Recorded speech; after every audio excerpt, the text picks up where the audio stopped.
সম্প্রতি একজন শায়েখ এই দাবি করেছেন যে কেউ যদি বলে যে আল্লাহর জন্য সাজদা দিচ্ছি তাহলে এটা সঠিক, কেউ যদি বলে আল্লাহকে সাজদা দিচ্ছি তাহলে শিরক হবে। প্রশ্ন হচ্ছে যে ইতোপূর্বে কোনো শায়েখ বা কোনো ইমাম এটা আকীদার গ্রন্থে সংযুক্ত করেছেন কিনা। এর সহজ উত্তর হচ্ছে যে ইতোপূর্বে কোনো শায়েখ বা কোনো ইসলামী মনীষী আকীদার কোনো গ্রন্থে এটাকে সংযুক্ত করেননি, তবে হতে পারে ভবিষ্যতে এটা আকীদার বিষয়ের অন্তর্ভুক্ত হয়ে যেতে পারে। যিনি এই কথা বলেছেন তিনি কুষ্টিয়া বিশ্ববিদ্যালয়ের শিক্ষক হওয়ায় আমারও শিক্ষক, কেননা আমি সেখানে পিএইচডি করছি।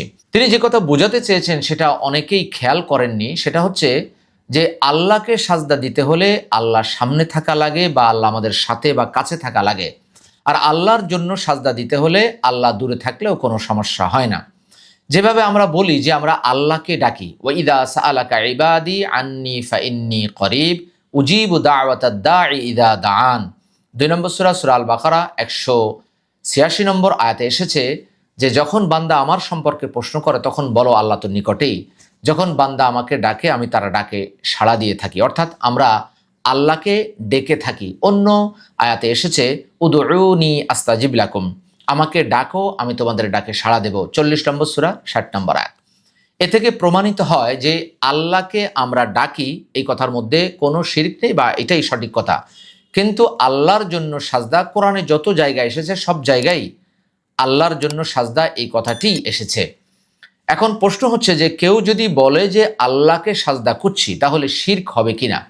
7 নম্বর সূরা সূরা আল আরাফের 54 নম্বর আয়াতে এসেছে সুম্মাস্তাওয়া আলাল আরশ, অতঃপর আরশের উপর আল্লাহ সমাসীন হলেন। আবার 2 নম্বর সূরার 255 নম্বর আয়াতে এসেছে ওয়াসিআ কুরসিয়ুহুস সামাওয়াতি ওয়াল আরদ, আকাশ এবং জমিন ব্যাপী আল্লাহর কুরসি বা আল্লাহর চেয়ার। 2 নম্বর সূরার 215 নম্বর আয়াত অর্থাৎ সূরা আল বাকারার 215 নম্বর আয়াতে এসেছে ওয়ালিল্লাহিল মাশরিকু ওয়াল মাগরিবু ফাইনামা তুওয়াল্লু ফাসাম্মা ওয়াজহুল্লাহ, পূর্ব পশ্চিম আল্লাহর জন্য, যেদিকেই তাকাও না কেন সেদিকেই আল্লাহর চেহারা। অর্থাৎ আল্লাহর চেহারা সব জায়গায় আছে, আবার আল্লাহর কুরসিও আকাশ জমিন ব্যাপী আছে। তাহলে কি আল্লাহ ইজ এভরিহোয়ার, আল্লাহ সর্বত্র বিরাজমান, এই কথা আমরা বলতে পারবো? এই কথা বললে কোরআনে বৈপরীত্য সৃষ্টি হবে।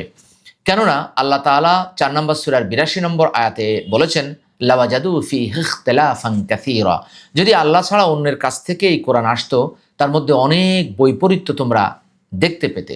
18 নম্বর সূরার 1 নম্বর আয়াতে এসেছে ওয়ালাম ইয়াজআল লাহু ইওয়াজা, যার মধ্যে আল্লাহ রাখেননি কোনো বক্রতা। কোরআনে কোনো বক্রতা নেই, বৈপরীত্যও নেই। আমরা যদি বলি আল্লাহ চতুর্দিকে আছে, আবার যদি বলি আল্লাহ আরশে আজিমে আছে, তাহলে বৈপরীত্য সৃষ্টি হয়, বক্রতা সৃষ্টি হয়। এই জন্য আমাদের ইমামগণ, সালফে সালিহিনগণ, আমাদের সালাফগণ তারা এই আকীদা পোষণ করতেন যে আল্লাহ তাআলা আরশে আজিমের উপরেই আছেন, কিন্তু তার জ্ঞান বা নলেজ সর্বত্র বিরাজমান। অর্থাৎ আমরা যেটা ছোটকাল থেকে বলে আসছি যে আল্লাহ ইজ এভরিহোয়ার, একথা না বলে আমরা বলবো আল্লাহর নলেজ ইজ এভরিহোয়ার, তাহলে আর কোনো বৈপরীত্য আসবে না।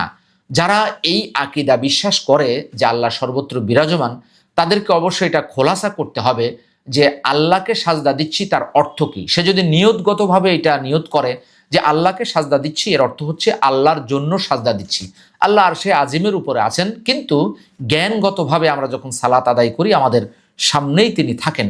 যেমন সহিহ বুখারী 406 নম্বর হাদিসে এসেছে ফাইনাল্লাহা কিবালা ওয়াজহিহি ইদা সাল্লা, তোমরা যখন সালাতে দণ্ডায়মান হবে তখন তোমরা পশ্চিম দিকে থুতু ফেলবে না, কারণ আল্লাহ সামনেই থাকেন, অর্থাৎ আল্লাহর চেহারা সেখানেই থাকেন। এর অর্থ এই নয় যে আল্লাহ আমাদের সামনে থাকেন, বরং এর অর্থ হচ্ছে আল্লাহর জ্ঞান বা আল্লাহর নলেজ আমাদের সামনে থাকে বা আমাদের সব জায়গাতেই থাকে। অতএব যারা এই আকীদা পোষণ করেন যে আল্লাহ সর্বত্র বিরাজমান, তাদেরকে এই নিয়ত রাখতে হবে যে আমরা যখন সাজদা করি তখন আল্লাহর জন্য সাজদা করি, আল্লাহকে সাজদা করি না।